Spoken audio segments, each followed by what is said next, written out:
In today's video, we're ripping into the untold story of how the Hellcat dominated American muscle for nearly a decade. From 707 horses to the insane Demon 170, we're covering every growling, supercharged moment. After seeing how 707 horses changed the muscle car game forever, you'll want to catch every supercharged story we drop, so make sure you hit that subscribe button and the notification bell. Now, it's hard to imagine that the first Hellcat Hemi-powered Dodges appeared on the streets a decade ago. Now, we're seeing the final models roll out, the 2024 Durango Hellcat and Ram TRX.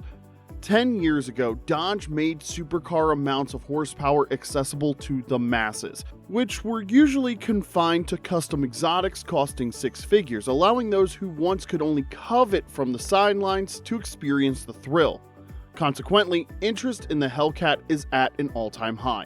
It's more elevated than ever indeed, and Dodge ignited the match and began the flame. But before the upcoming chapter of Mopar performance unfolds, it's important to reflect on the past. Regardless of your feeling about Dodges, you can appreciate Dodge for elevating standards.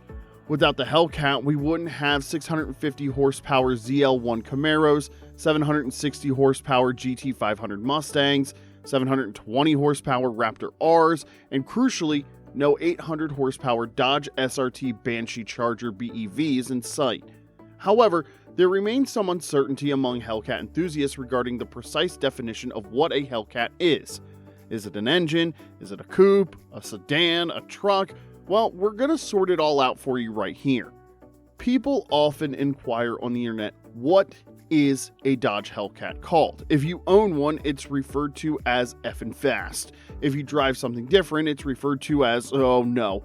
However, is that genuinely the inquiry people intend to pose? We believe they are genuinely inquiring about the Hellcat's classification within the realm of Mopars. We simplify it to this. Life was straightforward when the 2015 Hellcat models were released. From 2015 to 2017, the 707 horsepower Hellcat Hemi was available in the Dodge SRT Hellcat Challenger and the Dodge SRT Hellcat Charger, which were the sole versions of Hellcat until the Hellcat Hemi began appearing in various other vehicles, not exclusively Dodges. Excluding special editions, there are 12 Stellantis vehicle models featuring a variant of the 6.2-liter SRT Hellcat Hemi V8, covering the Dodge, Jeep, and Ram lines. Chrysler didn't produce a model with a Hellcat engine, but some enthusiasts have built their own. All rely on a D-stroke truck 392, which is essentially a BGE source 6.4-liter iron truck block featuring the 392's 4.09-inch bore alongside the 3.58-inch stroke of the 5.7-liter Hemi. Models offering 702, 707, 710, and 717 horsepower are equipped with a 2.3-liter supercharger. Those providing 797, 807, 808, and 840 horsepower feature a 2.7-liter supercharger, while the 2023 Demon 170 utilizes a 3.0-liter Elephant supercharger system. The Dodge Hellcat Charger and Challenger derive their names from the renowned American World War II fighter plane of the same title. The Grumman F6F Hellcat operated in the Pacific Theater and was explicitly created to engage Japan's Mitsubishi A6M Zero fighter.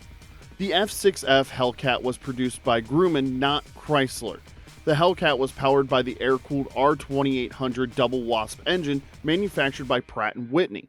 During that time, fighter aircraft names were seldom copyrighted, leading to their frequent reuse in today's automotive industry. Hurricane, Mustang, Spitfire, Typhoon, Tempest, Hornet, Warhawk, and Thunderbolt instantly come to mind.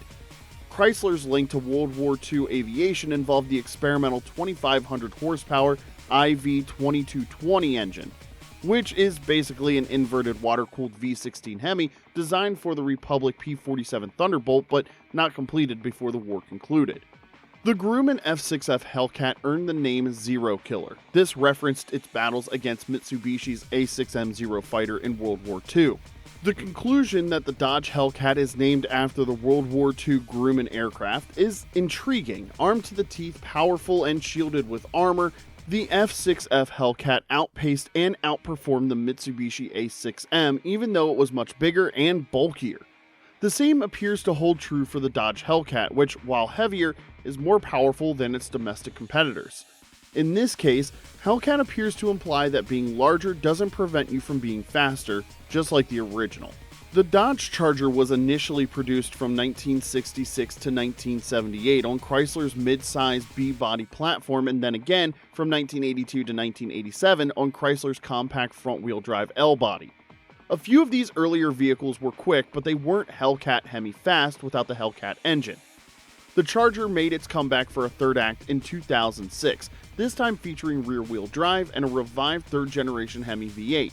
When the Hellcat Hemi V8 engine was launched in 2015 for the rear-wheel drive LC and LD platforms, the SRT Hellcat Hemi versions of each model became the highest tier in both vehicle series. Keep in mind, not every Charger is a Hellcat and not every Hellcat is a Charger. Why did they complicate things so much? Well, if you're puzzled about why a vehicle is named after its engine or the other way around, beware that you aren't the only one, as Chrysler has done this before. With an engine as impressive as the Hemi, it's tough not to call them by the same name.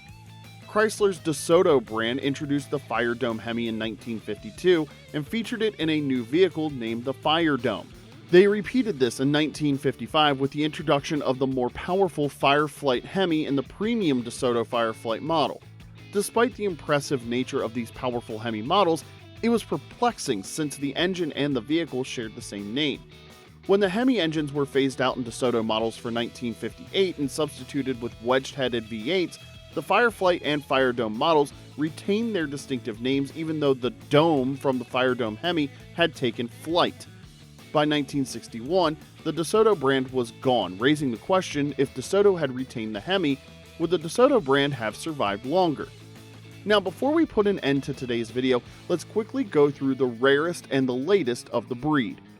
Though Dodge was relatively quiet when the SRT Superstock launched for the 2020 model year, a more daunting cat had been quietly unleashed without any celebration: the narrow-body SRT Hellcat Challenger Red Eye. I'm going to give you a little bit of background. Following the 2018 launch of the Demon, demand for wide-body Red Eyes surged, leading to nearly 100% acceptance of the wide-body option. Some astute Red Eye purchasers, however, chose the narrower body, resulting in 797 horsepower in a vehicle that appeared identical to a standard 707 or 717 horsepower Hellcat. Now, aside from the small red eye concealed in the Hellcat logo fender badges, they appear identical, so how uncommon are they? Well, no one can say for certain, but in 2023, just 29 narrow-body jailbreak Red Eyes were designated for manufacturing. Collectors will ultimately throw their checkbooks at this version once the idea strikes them. Dodge concluded the Hellcat performance era with a bang. The SRT Demon 170 is the fastest and most potent muscle car ever made. It produces 900 horsepower on 91 octane pump fuel. With E85, it reaches 1,025 horsepower. E85 is a fuel blend containing 51 to 85% ethanol mixed with gasoline. The Demon 170 also comes with genuine drag tires. The rear uses Mickey Thompson 315 50R17 ET Street Rs on 17 by 11 wheels. The front runs 245 55 R18 Mickey Thompson ET Street Rs on 18 by 8 wheels. It improves on the 2018's Demon foundation. The upgrades include more electronic drag features. It has a stronger engine internal. The fuel system capacity was also increased, and the driveline parts are more robust. While the 2018 Demon guaranteed quarter-mile times under 10 seconds, the Demon 170 can achieve sub-9-second ETS in showroom conditions with E85 fuel. Production numbers matched the 2018 model, as Dodge built 3,000 units for the US and made 300 for Canada. And that's how the Hellcat clawed its way into automotive history. Drop a comment with your favorite Hellcat model, and don't forget to hit subscribe for more muscle car content. Until next time, keep it supercharged, and we'll see you on the road.